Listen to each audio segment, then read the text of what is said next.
Hi guys, hello, another vlog.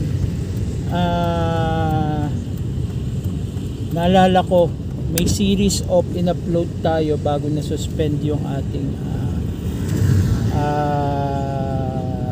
monetization, no? Pero kung bago ko pa lang sa channel ko, paki-like, paki-subscribe, paki-share,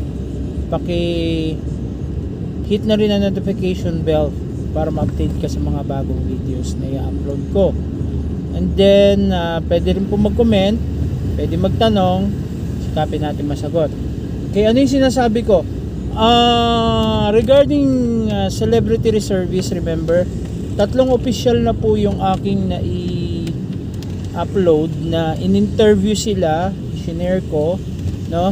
Ngayon, pakinggan naman natin yung isa sa mga celebrity reservice din na in-interview. Babae ito, pero ito ay non-commissioned officer na, so hindi na to officer, kasi yung una ko si Major Dingdong Dantes, pangalawa si First Lieutenant Ronnie Liang, pangatlo si Second Lieutenant Mateo Godicelli. Ngayon, ang i-feature natin at pakikinggan natin ang mga sasabihin niya regarding sa experience niya sa pagiging reservist ay si Sergeant Geneva Cruz ng Philippine Air Force Reserve, no? So let us hear about her insights, his beliefs, his yung masasabi niya regarding reservist, ano ibinulot nito sa kanya, di lang bilang artista kundi bilang isang tao, no? Yan, pakinggan natin guys.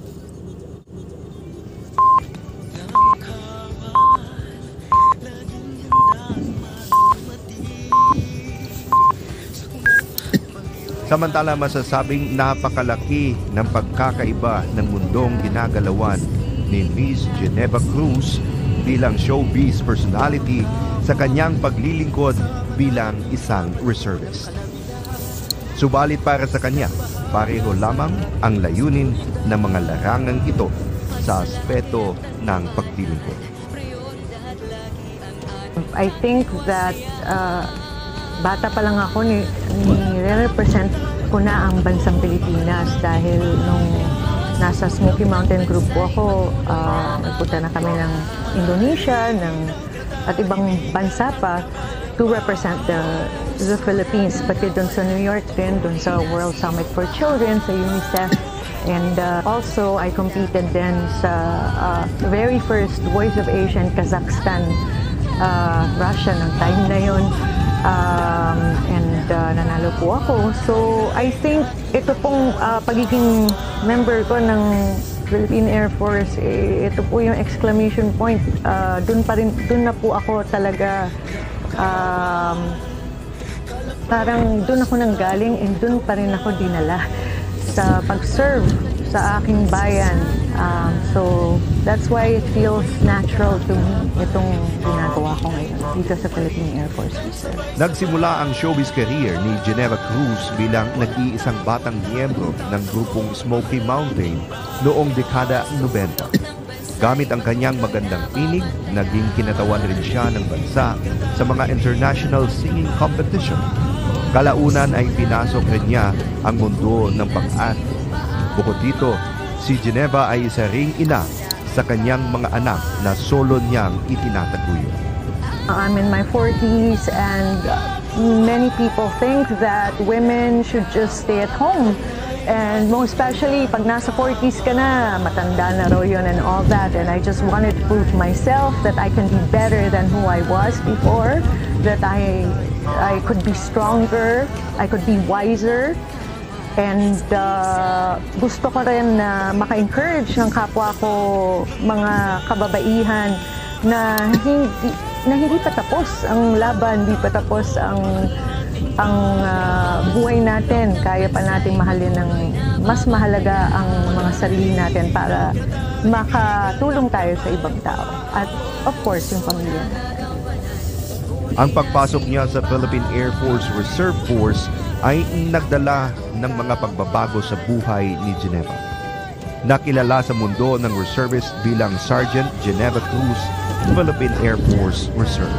Sa kabila ng kanyang mga gampanin sa profesional niyang buhay at sa kanyang pamilya, nakapaglalaan pa rin siya ng oras sa paglilingkod sa bayan bilang laang kawal.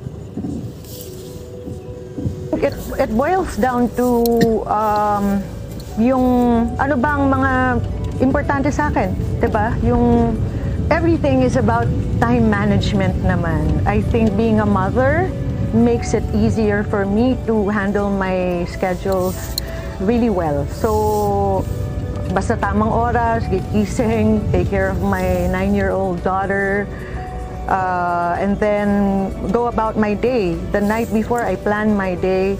So if I have recordings, I have tapings, if I have duties as Philippine Air Force Reservist, lahat po yan kailangan at least merong 2 days or a day at least na preparation para hindi nababangga ng ibang mga schedules. Kasi as a single mother, I also need to work. Bilang isang career woman at isang ina, si Sergeant Geneva Cruz ay isang huwaran sa kapwa niya mga babae. Aminado siyang ang mga bagay na naidulot sa kanya ng pagsali sa Reserve Force ay isang bagay na hindi niya ipagpapalit sa ibang mga karanasan niya sa buhay. I'll always choose myself now than the Geneva Cruz from my 20s and 30s kasi mas responsable ako, mas matalino ako, mas compassionate ako, and hindi basta susuko. And gusto ko malaman ng mga tao na babae o lalaki, you can be whoever you want to be, and I hope that you choose somebody na makaka-inspire ng ating kapwa-tao. Yun. So it doesn't matter kung anong edad mo. At sa patuloy na paglilingkod ni Sergeant Geneva Cruz, hangad niyang higit pang mapakinabangan ng organisasyon ang kanyang serbisyo para sa mga tao at sa bayan. Marami pa ang maaari niyang magampanan at maibabahagi sa paglipas ng panahon. I just look forward to more education. Most especially, ito talaga yung gusto ko, yung search and rescue. Isa yan sa mga classes na gusto ko talagang gawin. Kasi alam ko, in times of mga national disaster na I could be useful. I do duathlons, run bike, pero yung swimming, although I can save myself siguro naman, wala akong proper training for swimming, so that's something that I wanna do, yung triathlon someday. And other things. Gusto namin ni Sergeant De Guzman tumalon din sa sa aeroplano or sa helicopter. May parachute naman, pero I've done it before sa aeroplano on national television, and it felt freeing and it felt good. I guess with the right intention, it could happen.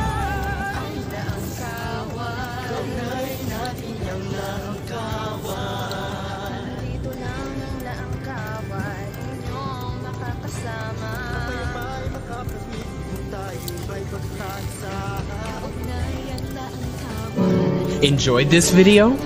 Hit the like button and share with your friends.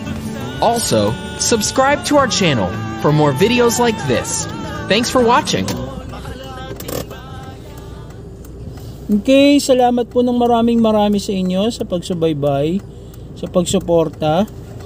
At meron pa tayong mga ilang celebrity reservists, isang athlete, model, tapos 2 DJ na ang ihahatid ko po sa inyo sa mga susunod na vlog. Okay? Again, salamat po ng maraming sa inyo. Have a good night. At ingat. See you tomorrow. God bless. And don't forget, always smile, smile, smile, smile, smile. Bye, bye, bye, bye.